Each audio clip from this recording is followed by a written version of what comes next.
야고보서 1장 25절에 보면 율법을 그렇게 말씀하고 있어요. 자유롭게 하는 온전한 율법이다. 한마디로 이 복음이 뭔가 하는 것을 정확하게 표현하고 있는 한 키워드라고 볼 수 있을 것 같아요. 우리는 율법을 자유롭게 하기보다는 억압하는 것, 나의 행동을 뭘 하도록 자꾸 이야기하는 게 율법이고, 또는 뭘 하지 말라고 자꾸 말하는 게 율법이고, 그래서 뭔가 틀 속으로 나를 집어넣는다고 생각하는 거여서 우리가 율법을 잘못 이해하고 있는 건 자유하고는 정반대인 것처럼 오해를 합니다. 근데 오늘 성경은 뭐라고 분명하게 못 받고 있냐면 자유롭게 하고 온전한 율법이다. 그 율법, 자유롭고 온전해지는 율법은 어디에 있느냐? 듣고 잊어버리는 자가 아니라 실천할 때 가능하다. 그리고 그렇게 실천하는 자는 복을 받으리라. 이게 어찌 보면 주께서 이 땅에 오셔서 복음을 전하신 목적이라고도 분명히 이야기할 수 있을 것 같습니다. 제가 이 말씀을 선정한 이유는 발락과 발람의 이 세 번째 예언에 서로 대치하는 모습들을 보면서 과연 이들에게 하나님 말씀은 무엇일까라는 생각을 하지 않을 수가 없습니다. 그러니까 예를 들면 뭐 저주를 하게 해달라, 뭐 축복을 하게 해달라. 물론 하나님은 저주도 하시고 축복도 하시고 모든 걸 다 주관하시는 분이지만 우리는 하나님을 어떤 틀 속에 넣고 있냐면 이분법적으로 넣고 있습니다. 나에게 복을 주지 않으면 나에게 복을 주는 뭐 이런 거죠. 나에게 성공을 주는가 하면 나에게 성공을 주지 못하는, 그저 하나님을 그런 어떤 이분법적인 틀 속에서 이거 아니면 저거 아니면 이거. 그래서 우리가 신앙도 그렇게 이야기하는 경우들이 참 많아요. 뭘 해야 되고 뭘 하지 않아야 되고, 뭐 이러면 신앙이 잘 된 거고 반대로 저러면 신앙이 잘못된 거고, 뭐 이런 식으로 늘 이분법적으로 두 개로 나눠서 우리는 이해하려고 하는 것은 오늘 우리의 말씀에 비춰보면 진리에 전혀 반하는 이야기입니다. 진리하고 합해지는 이야기가 전혀 아니다. 그래서 우리의 신앙을 다시 한번 들여다보지 않을 수가 없는 겁니다. 우리가 세 번째 예언의 내용을 계속해서 지금 몇 주째 지금 보고 있는데, 말씀드린 대로 지난주에도 봤습니다만 발락이 단단히 화가 났다 그랬어요. 24장 10절에 보면 우리가 읽은 본문 10절에도 발락이 화가 났다, 손뼉을 치며 노했다라고 말씀이 시작이 됩니다. 지난주부터 계속 이어지는 말씀이지만 그렇다면 화를 내는 원인이 뭔가? 왜 발락은 이렇게 화가 난다? 물론 우리가 겉으로 보면 발락이 화나는 건 당연하지요. 왜냐하면 겉으로 드러난 이 글자의 그 이해를 우리가 해본다면 뭐 너무나 쉽죠. 왜냐하면 발락이 뜻하는 바가 하나도 이루어지지 않으니, 뜻하는 바가 이루어지지 않는 건 고사하고 오히려 반대의 일들이 발생하죠. 왜냐하면 저주해달랬는데 축복하는 말씀을 주니까 이건 완전히 더 황당한 경우라고 볼 수가 있겠죠. 그러니까 그것만 놓고 보면 발락이 화나는 게 너무나 당연합니다. 근데 저는 오늘 이 말씀 속에서 발락이 화를 내는 겉으로 드러나는 것 말고 진짜 본질적인 영적인 이유가 뭔가 라는 것을 함께 좀 나눠보고 싶습니다. 그래서 오늘 제가 말씀의 제목을 화를 내는 실체, 그것이 뭔지 알고 대처합시다. 우리가 화를 내는 실체를 모르니까 발락처럼 겉으로 드러난 현상만 보고 화를 낼 수밖에 없죠. 당연하죠. 만약에 지금 우리가 그냥 믿지 않는 사람들 입장에서 본다면 발락이 화를 안 내는 게 이상한 사람이죠. 자기가 원하는 게 하나도 이루어지지 않는데 뭐 그럴 수도 있어, 할렐루야, 이거 말이 안 되죠, 인간으로서. 어떤 면에서는 상식적으로 보면 발락이 화를 내는 건 당연한 순서예요. 근데 우리는 거기서 멈추면 안 되고, 발락은 왜 이렇게 화를 낼까라는 걸 겉으로 드러난 현상만 보고 화낼 수 있어, 또는 왜 화를 냈을까 할 것이 아니라 그 뒷면에 숨겨진 영적인 본질적인 의미가 뭔가, 그것을 우리가 좀 살펴보고자 하는 겁니다. 발락의 문제점에 대해서 지난주에도 나눴었어요. 특별히 그 발락의 문제점은 두 가지였었어요. 첫째는 영적인 어리석음이었습니다. 왜 영적인 어리석음이라고 말씀을 드렸냐면 내가 발람을 존귀하게 해주려고 그러는데 네가 그걸 발로 차버렸다는 식으로 이야기를 했어요. 그래서 어리석었다고 말씀을 드렸습니다. 사람을 존귀하게 하고 높이고 낮추는 것은 전적으로 하나님이 하시는 겁니다. 사람이 할 수 있고 사람에 의해서 내가 존귀하게 되고 낮춰지게도 될 수 있다고 생각한다면 나는 내 신앙이 잘못된 겁니다. 온전히 나를 높이고 낮추시는 주권은 누구에게 있냐? 주님께 있습니다. 그걸 고백하며 나가는 게 믿음이고 그걸 고백하는 사람이 믿음의 사람이에요. 근데 사실 엄밀하게 따지고 놓고 보면 오늘을 사는 우리는 발락과 같은 어리석음에 늘 처해 있습니다. 내가 누군가를 높여주고 누군가를 내가 도움을 주고 누군가에게 내가 혜택을 주고 제가 그래서 교회에서 봉사 나갈 때 우리가 누구를 도와주러 간다라는 그 단어를 쓰는 걸 제가 제일 싫어합니다. 감히 내가 뭔데 저 사람을 도와줘. 감히 내가 뭔데 너에게 혜택을 줘. 은혜를 베풀어. 굉장히 교만한 생각입니다. 근데 우리는 대부분 이 봉사활동을 나갈 때 우리의 마음속에 잠재되어 있고 우리의 마음속에 자리 잡고 있는 생각이 뭐냐면 내가 더 저 사람보다 낫기 때문에 내가 뭔가 도움을 주러 간다고 생각을 해요. 내가 저 사람보다 위에 있다고 생각합니다. 물질적으로도 위에 있고 정신적으로도 위에 있고 교회에 출석하는 날수만 봐도 내가 위에 있고 그래서 모든 게 내가 어떤 위에 있는 사람으로서 낮게 있는 사람을 뭔가 내가 윗사람으로서 뭔가 좀 베푸는다 뭐 이런 그 느낌을 갖는 경우들이 굉장히 많습니다. 전혀 그렇지 않습니다.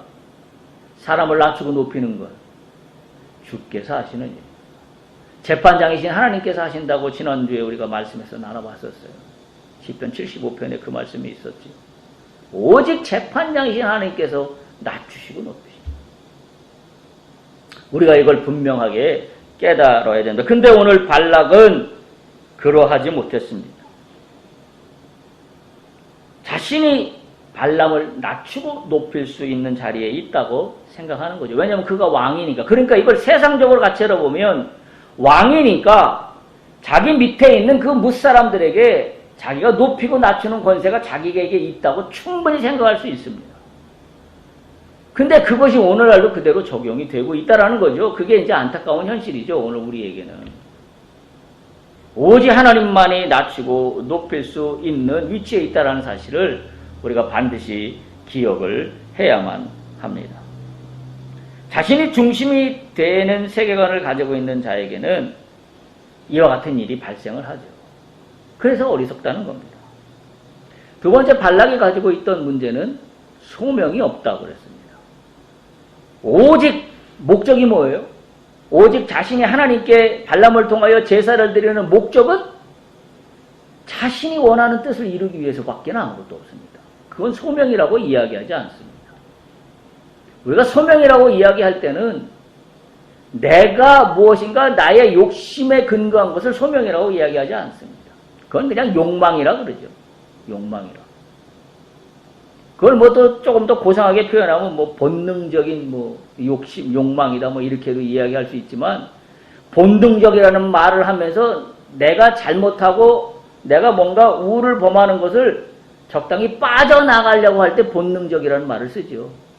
그 인간은 본능적으로 그래. 뭐 그래서 자신의 잘못을 뭔가 좀 덮으려고 할 때 그런 말을 쓰곤 합니다. 어쨌든 뭐 관계없는 말입니다만은 오직 자신이 추구하는 욕심밖에 없는 발락에게는 소명이라는 게 없습니다. 그러면서 하나님께 제사를 드립니다. 그러니까 이게 이제 전혀 앞뒤가 안 맞는 거죠. 그러니까 그런 자신의 욕심밖에 없는 상황에서 제사를 드리는 건 이게 뭐하고 똑같은 거냐면 이건 하나님께 예배 드리는 게 아니라 이게 바로 미신이잖아요.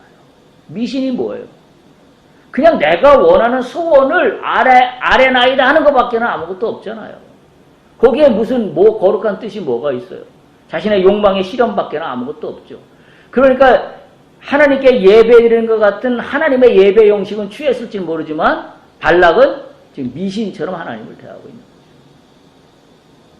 그래서 발람은 소명이 없기 때문에 이와 같은 일들이 발생하고 있는 겁니다.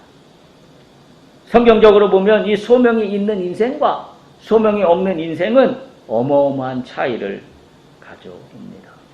하나님을 부르는 자에게 주어진 삶의 방향은 소명입니다. 우리가 이걸 다시 한번 기억할 수 있길 바랍니다. 하나님이 나에게 주신 내 인생의 소명이 무엇일까? 하나님 이 땅을 살아가면서 나에게 이러이러한 직업과 이러이러한 해야 할 일들을 주셨는데 이걸 통하여 내가 무엇을 이루기를 하나님은 원하실까? 우리가 이걸 잘 발견할 수 있어야 합니다. 제가 그래서 말씀드린 게 이스라엘은 왜 축복을 받았는가? 왜 축복을 받았다 그랬어요? 소명이 있기 때문이라고 그랬어요. 이스라엘은 철저히 주관자가 하나님인 것을 모세를 통하여 분명하게 뭔가 리더십이 발휘되고 있는 민족입니다.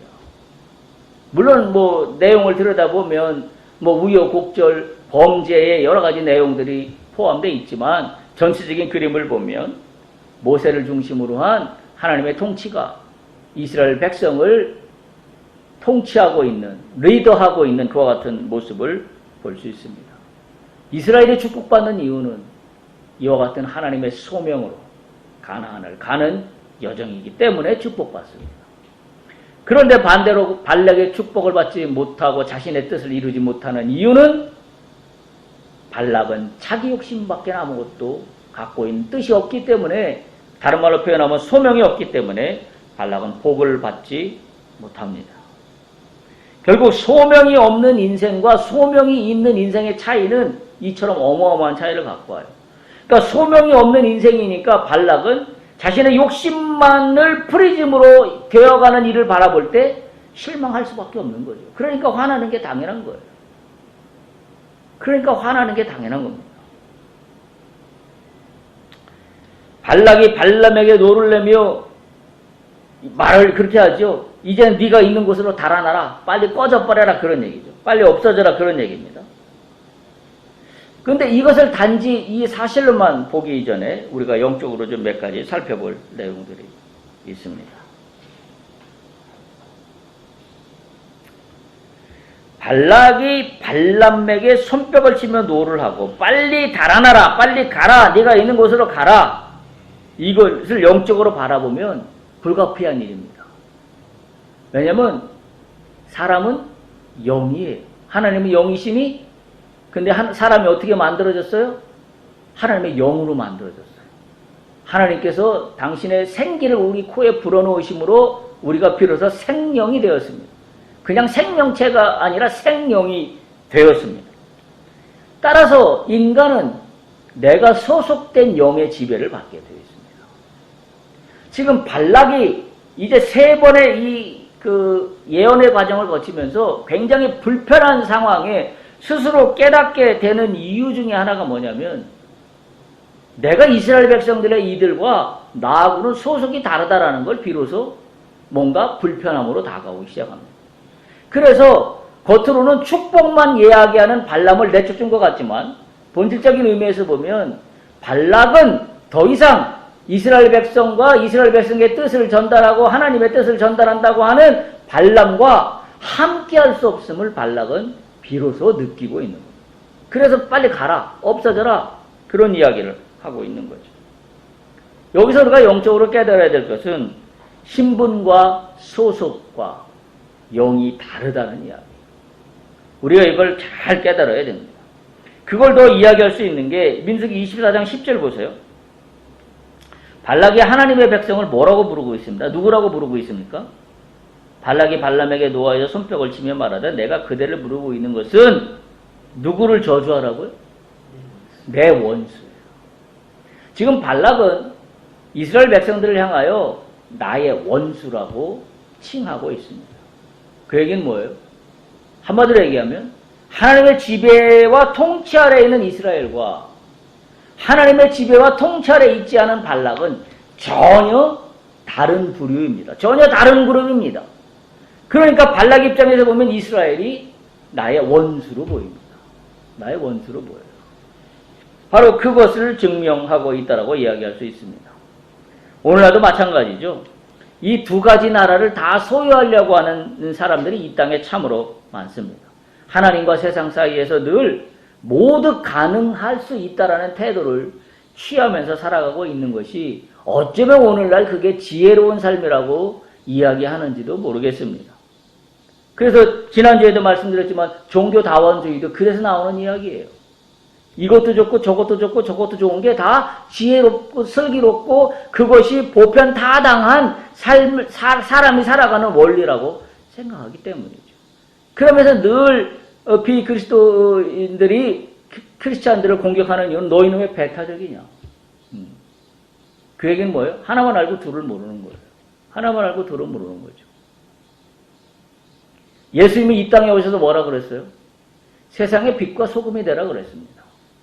그게 배타적으로 살란 말인가요? 아니에요. 우리의 구원의 정체성의 본질이 무엇인지가 다르기 때문에 우리는 그 다름 속에서 다른 부류의 사람들을 향하여 우리가 복음을 어떻게 전하느냐의 문제에 달려있는 거지. 우리가 배타적이다? 물론 율법만 놓고 보면 우리는 배타적이라고 이야기할 수 있죠. 그러나 그것이 전부가 아닌 것을 예수님이 이 땅에 와서 가르쳐 주셨습니다. 어쨌든 그럼에도 불구하고 사람들은 이걸 혼동하여서 세상과 하나님 사이에 늘 모든 것이 가능하다라는 애매한 태도를 취하고 있습니다. 이거와 이걸 비슷하게 이야기할 수 있는 게 열왕기상 18장에 나오는데요. 열왕기상 18장 21절에 엘리야의 사건이 나옵니다. 선지자 엘리야가 바알 선지자 450명과 소위 갈멜산에서 불의 심판으로 그 심판에 임할 때 그때 그 대결할 때 그 상황에 열왕기상 18장 21절에 보면 엘리야가 이렇게 이야기합니다. 제가 읽어볼게요. 엘리야가 모든 백성에게 가까이 나가 이르되 이렇게 말합니다. 너희가 어느 때까지 둘 사이에서 머뭇머뭇하려느냐. 여호와가 만일 하나님이면 그를 따르고 바알이 만일 하나님이면 그를 따를지니라 하니 백성이 말 한마디도 대답하지 아니하는지라. 아주 전곡을 딱 찌른 거죠, 지금 엘리야가. 너희들이 하나님과 바알 사이에서 어느 때까지 머뭇머뭇하려느냐. 지금 발락의 모습이 그런 겁니다. 한 손에는 발람을 통하여 하나님을 붙잡고 한편에는 하나님과 전혀 상관없이 자신의 신을 붙잡고 자신의 욕심만을 붙잡고 두 손을 다 부여잡고 저울질하고 있는 거죠. 어떤 게 더 유리할까? 오늘 우리의 모습 아닌가요? 어떨 때 하나님 편에 서고 어떤 때 내 욕심을 따라가고 어느 게 더 유리할까? 오늘 엘리야의 소리를 우리가 들을 수 있길 바랍니다. 너희가 어느 때까지 둘 사이에서 머뭇머뭇하려느냐. 성경은 분명하게 말합니다. 영적으로 이것도 좋고 저것도 좋고 그래서 이것저것 다 받아들이고 수용하고 짬뽕을 만들어 성경은 그렇게 이야기하지 않습니다. 여러분 우리가 성경의 이스라엘의 역사를 보면 특히 가나안에 들어가서도 문제가 계속 노출됩니다마는 이스라엘 백성들의 문제가 뭐예요? 딱 엘리야의 지적입니다. 하나님과 그 다음에 그 땅에 존재하는 바알신 사이에서 항상 저울질하고 시속게임을 했어요.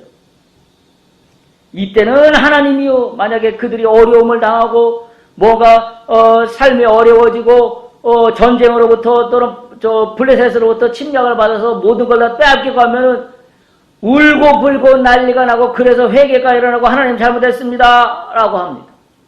그래서 하나님이 다시 그들을 불쌍히 여기셔서 모든 걸 다 회복시켜주면 다시 이제 이쪽으로 돌아갑니다. 나의 욕심, 나의 탐욕, 내가 하고 싶은 대로. 그래서 또 이렇게 살다가 또 뭐 문제가 생각하면 또 주여 살려주십사 합니다. 그때는 또 하나님 또 붙잡습니다. 왔다 갔다 시소게임 하듯이. 우리가 분명히 깨달아야 될 것은 그리스도의 십자가를 통하지 않고서는 구원은 없습니다. 여기에 타협점이 없는 거예요. 여기에 타협점. 근데 대부분 많은 사람들이 소위 종교다원주의를 갖고 있는 사람들이 여기에 타협을 시도합니다. 구원이 딴 데도 있는 거죠. 근데 그것만 구원이 있는가요? 그거에만 구원이 있는 것이 아니라고 오늘날 많은 크리스찬들도 오해합니다. 뭘 통해서? 내가 선행을 하면, 내가 누군가를 도와주면, 내가 여름철에 단기 선교를 나가서 무엇인가를 봉사하면 나에게 좋은 일이 있을 거야. 미신 아닙니까? 내가 어떤 좋은 누구에게 베푸는 선행을 하면 나에게 좋은 일이 있을 거야. 이거야말로 미신 아닙니까? 만약에 그런 생각으로 무엇인가 여름철에 봉사활동을 나가는 일에 내가 참여한다고 한다면 영적으로 심각하게 회개해야 합니다. 그건 미신이에요. 그건 미신입니다. 내가 이걸 했기 때문에 하나님이 나에게 뭐 복을 주시고, 내가 이걸 안 했기 때문에 뭔가 찜찜하여서, 뭔가 앞으로 남은 1년이 일이 잘 안 풀어질 것 같아서, 그래서 뭔가 이걸 해야 될 것만 같은, 아까 뭐라 그랬어요?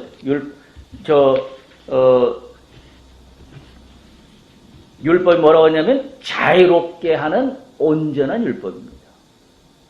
우리는 자유롭게 하는 온전한 율법을 제대로 누리지 못하고 있는 거죠. 있는 겁니다. 오늘날 교회 안에도 신본주의는 물러가고 인본주의적인 그런 사고가 자리 잡고 있습니다.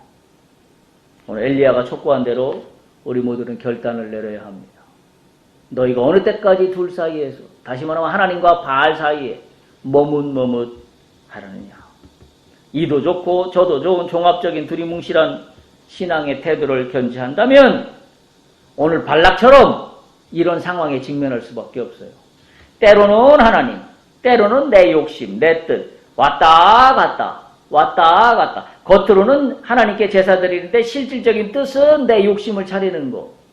이 둘 사이를 어정쩡하게 두리뭉실하게 종합적으로 짬뽕시켜가지고 종합복음으로, 이도 좋고 저도 좋고 다 한꺼번에 엮어가지고 종합복음으로 나간다면 일이 잘 풀어질 때는 문제가 안 생겨요. 근데 언제가 문제가 생겨요? 일이 안 풀어질 때. 일이 내 뜻대로 안 될 때. 그때 어떻게 된다고요? 발락처럼 화를 낼 수밖에 없어요. 방법이 없잖아요. 시솥하게 하는데 사실 시솥하게 하는 거에 중심은 어디에 있어요? 여기에 있는 거잖아요. 하나님한테 있는 게 아니잖아요. 이걸 실현하기 위해서 하나님을 이용하는 것뿐이지 사실은 여기에 중심은 전혀 없어요. 겉으로 보는 것만 시소이지 실질적인 중심은 여기에 있습니다. 내 욕심이.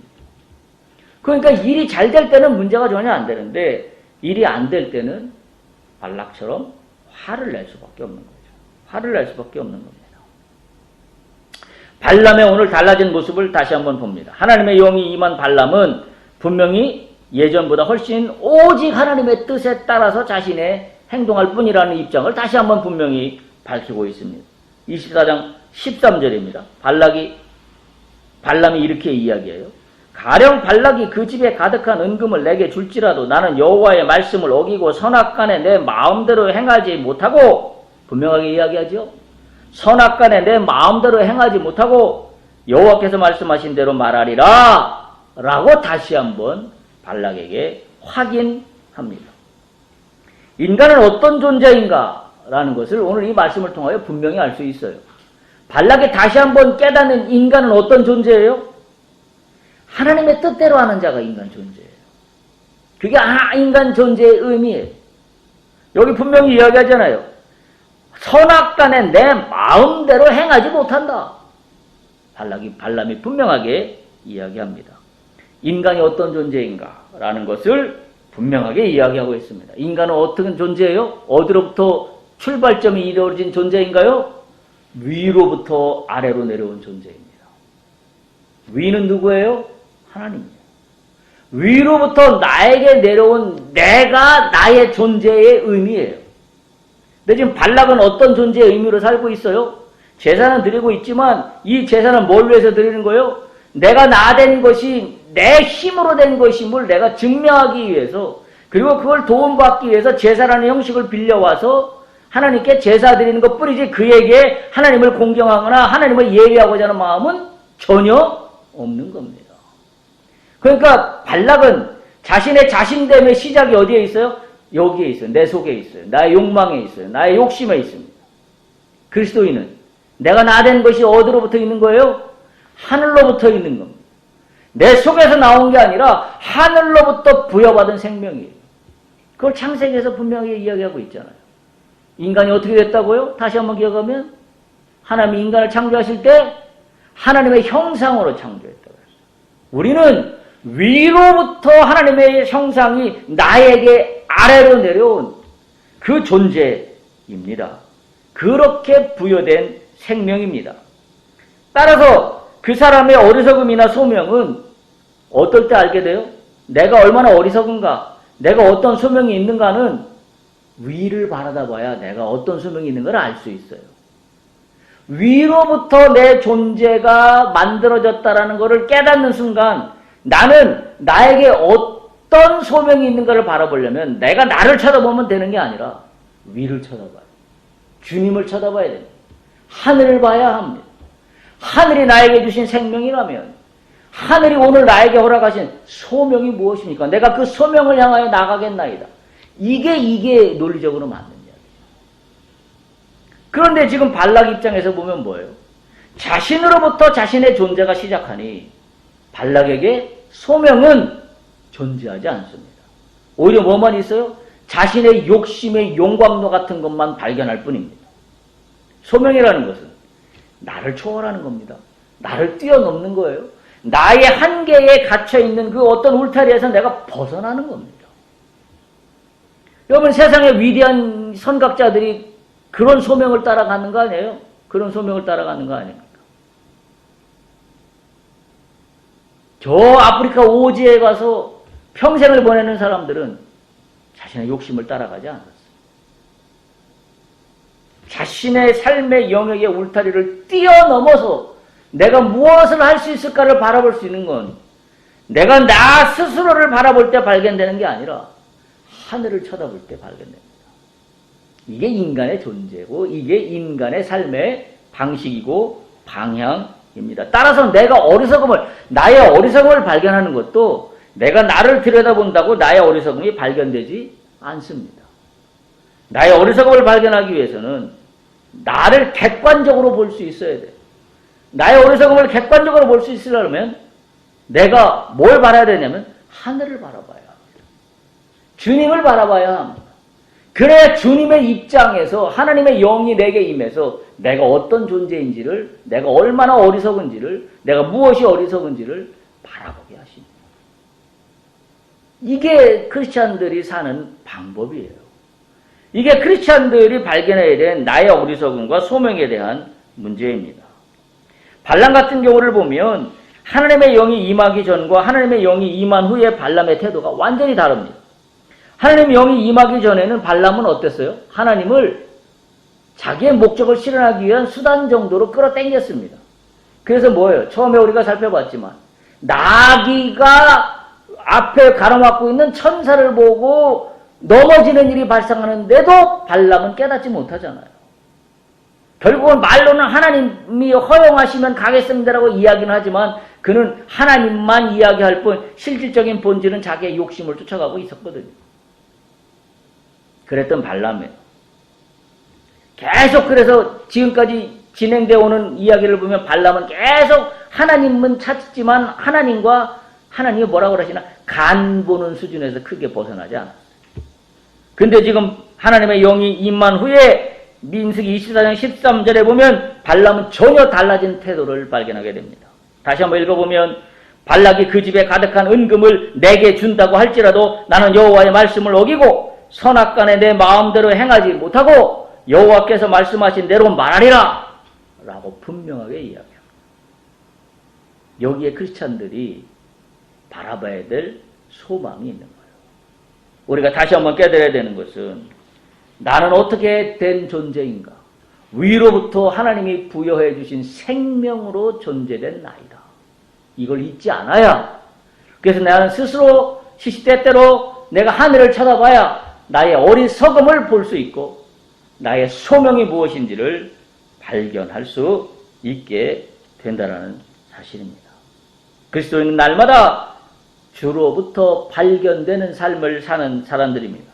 그래서 그리스도인들은 날마다 소명 있는 삶을 자기의 삶의 영역에서 실천하며 살아가는 사람들이 그리스도인이라는 사실입니다.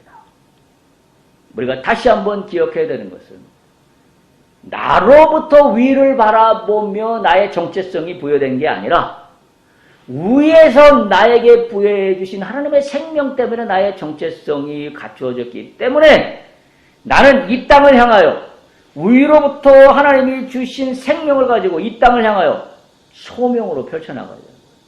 이게 그리스도인이 사는 겁니다.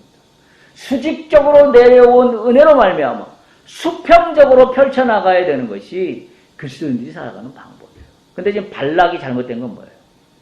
수직적으로 내려오는 게 인간의 존재의 근원임에도 불구하고 수직적으로 내려오는 존재는 개념이 없고 나로부터 시작해서 내가 내 목적을 가진 걸로 세상을 향하여 뭔가를 하려고 하니 어리석음과 소명 없는 편협한 가운데 갇힐 수밖에 없는 거죠. 이게 이 통로가 없는 거예요. 이 통로가. 이 수평적인 관계만 있을 뿐 수직적으로 하나님부터 내려오는 이 통로가 없는 거예요. 이 인생이 얼마나 불쌍한 인생인가. 그러니까 일이 자기 뜻대로 안 되니까 뭐밖에 낼 게 없어요?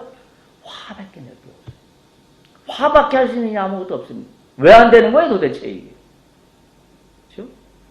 여러분 아프리카 오지에 간 그 선각자들이 세상을 오지에 살면서 불편함이 없었겠습니까?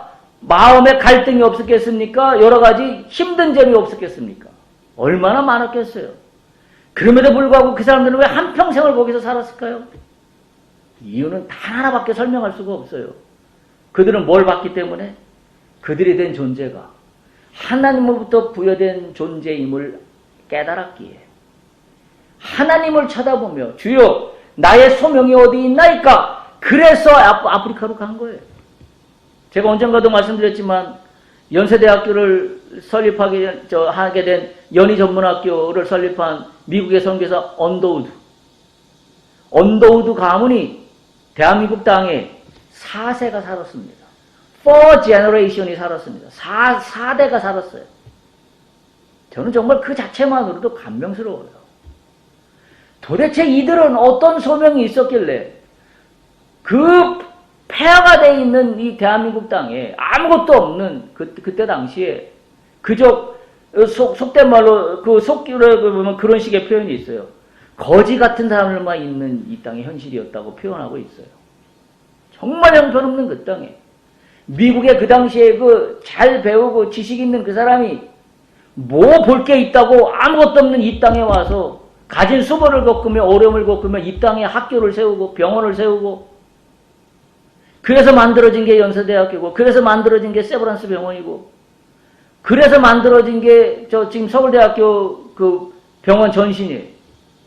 이름을 제가 잠깐 까먹었는데. 왜 이런 일이 일어나냐. 결국 중요한 게 뭐냐면 내가 누구인가.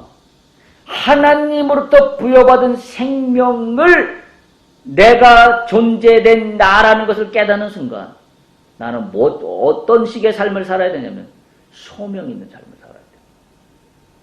그걸 이스라엘 백성들은 펼치고 있는 것이고 발락은 그거와 반대되는 삶을 살고 있기 때문에 발락은 전혀 불편하거나 발락은 전혀 뜻대로 이루어지지 않는 일을 참을 수 없는 거죠. 그러니까 오지로 간 선각자들하고는 전혀 반대되는 개념입니다. 그들은 참을 수 없는 일들이 있었음에도 불구하고 그들은 그것을 뛰어넘습니다.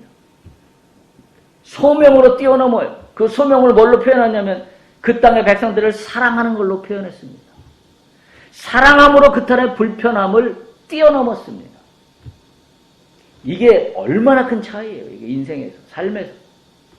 내 것만 쫓아가는 삶과 소명을 실현하는 삶과의 이 사이가 얼마나 큰가 하는 것을 우리는 역사적인 인물들의 사실을 통해서도 우리가 깨달을 수 있습니다. 오늘 발락은 그와 같은 면에서 실패하고 있습니다. 발락이 화를 내는 이유는 그래서 첫 번째 저는 뭐라고 생각하냐면 발락이 화를 내는 실체는 영적 무지 때문입니다. 영적인 무지 때문이에요.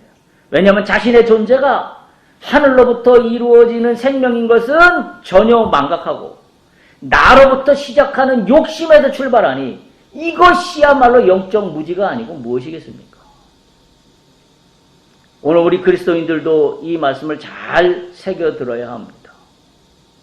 내가 나된 것이 하나님이 부여하신 생명으로 위에서부터 아래로 내려온 존재로 생긴 건데 내가 여전히 나의 욕심과 탐욕만을 쫓아가고 있는 삶을 살아가면서 내가 교회를 나오고 있다라고 한다면 이건 내가 영적으로 무지한 겁니다.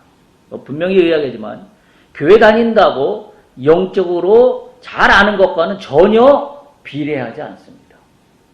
오히려 영적으로 무지합니다. 여러분 발락을 보세요. 발락이 무지했나요? 그냥 세상적으로 보면 발락은 영의 세계를 알고 있었습니다. 그렇잖아요. 주술사인 발람을 초청해서 뭔가 제사를 드리려고 했다는 얘기는 발락은 눈에 보이는 육체적인 조건만이 조건이 아니라 뭔가 영적인 세계를 알고 있었다고 이야기할 수 있어요. 그러나 발락은 영적인 세계가 존재하는 것은 알고 있었을지 모르지만 발락은 진짜로 영적인 거에 대해서 무지했습니다. 영의 세계가 자기를 통치한다는 것을 무지했어요. 몰랐어요. 영의 세계를 알고 있는 것 같지만 몰랐습니다. 우리가 교회를 열심히 다니고 있어서 하나님의 영을 알고 있다라고 착각할 수 있다는 이야기예요. 그 착각이 안 되려면 어떻게 돼요? 나의 소명적인 삶을 다시 발견해야 합니다.